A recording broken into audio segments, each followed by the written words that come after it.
Célèbre zoologiste et paléontologue, né à Montbéliard, dans le Jura, en 1769. Mort à Paris en 1832. Remarqué par Geoffroy Saint-Hilaire, il fut appelé à Paris et nommé suppléant du cours d'anatomie au Muséum en 1794. Il occupa ensuite le poste de professeur au Collège de France, en remplacement de Daubenton, en 1800. Membre de l'Institut, secrétaire perpétuel de la section des sciences, il établit une classification des espèces et reconstitua des vertébrés fossiles grâce aux lois de subordination des organes et à celles de la corrélation des formes qu'il avait lui-même énoncées. Il ouvrit ainsi l'ère de la paléontologie.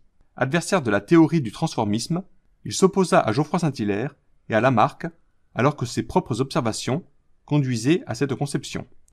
Napoléon Ier le couvrit de faveur, tout comme plus tard Louis XVIII. En 1813, nommé maître des requêtes, il joua un rôle politique qui se prolongea sous la première Restauration. Il fut alors conseiller d'État, puis président du comité de l'Intérieur. Ses principales œuvres sont ses leçons d'anatomie comparée entre 1800 et 1805, son Histoire naturelle des poissons en 1828, membre de l'Académie française en 1818, il fut nommé pair de France en 1831.